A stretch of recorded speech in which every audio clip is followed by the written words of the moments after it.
बेटी की विदाई में 4 चीजें नहीं दी जाती।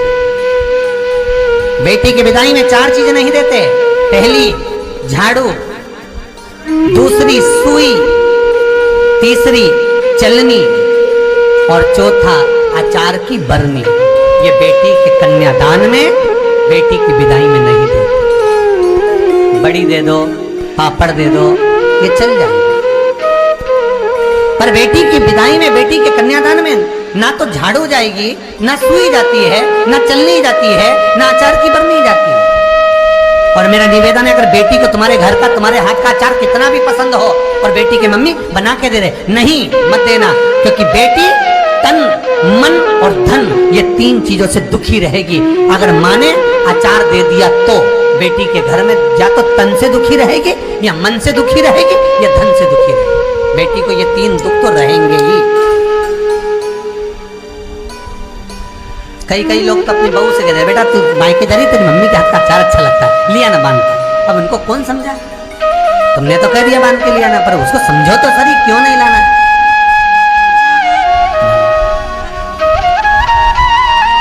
महाराज,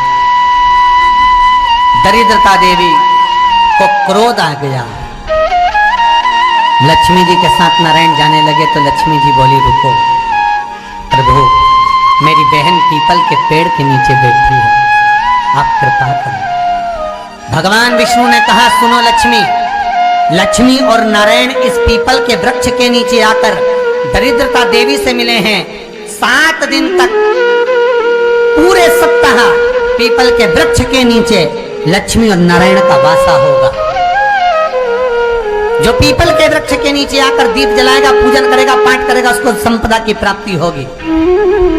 इतने में दरिद्रता देवी खड़ी हो गई और दरिद्रता ने कहा, वाह नारायण वाह, क्या बात है आपकी, पीपल के वृक्ष के नीचे तुम मिलने के लिए आए, मैं तो पहले से बैठी थी। 7 दिन तुमने अपने कर लिए, इसमें 1 दिन मेरा होगा। भगवान ने कहा, कौन सा? तब दरिद्रता देवी कहती है, रविवार का दिन पीपल के वृक्ष के नीचे ये दरिद्रता देवी विराजमान रहेगी।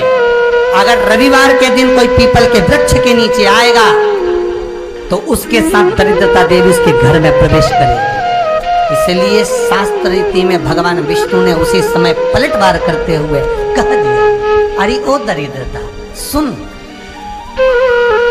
पीपल के वृक्ष के नीचे अगर कोई रविवार को आया और कोई पूजन की सामग्री लेकर आया, हाथ में कुछ ना कुछ उसके हुआ, खाली हाथ आया तो तू उसके घर में प्रवेश करेगी, अगर भरा हुआ हाथ रहा तो तू उसके यहाँ प्रवेश नहीं कर सकता। ठीक है, वचन दे दिया भगवान ने। इतने में दरिद्रता देवी भगवान विष्णु से बोली, प्रभु, सारे देवताओं के पीछे अधर्म बैठा हुआ है,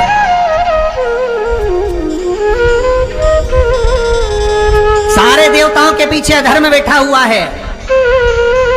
दुख और दरिद्रता कहां जाकर बैठे हैं, आप स्थान बता दीजिए। आपको अब भी कहा कथा में कि देवताओं के पीछे, देवियों के पीछे, पीठ के भाग में अधर्म का निवास है, आगे धर्म का निवास है। इसलिए मंदिर में अग्रण्य प्रणाम करना चाहिए, आगे की, पीछे नहीं।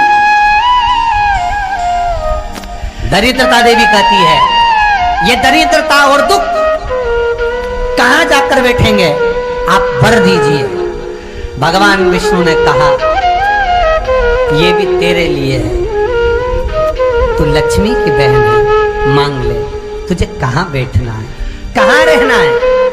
दरिद्रता देवी कहती है, जिस घर में स्त्री दोपहर में सोती होगी उसके घर में दुख और दरिद्रता दोनों जाएंगे।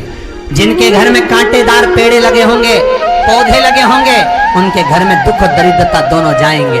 जिनके घर में रात्रि में बासी बर्तन पड़े रहेंगे, उनके घर में दुख और दरिद्रता दोनों जाएंगे। भगवान विष्णु बोले, ठीक है। इतने में दरिद्रता देवी बोली, सारे देवताओं में प्रथम मान्य होने वाले श्री गणेश जी महाराज के पीठ के पीछे कोई नहीं बैठा, अधर्म नहीं बैठा। आप हमें वर दो कि दरिद्रता और दुख गणेश जी की पीठ के पीछे विराजमान हो। पृष्ठभाग में दरिद्रता और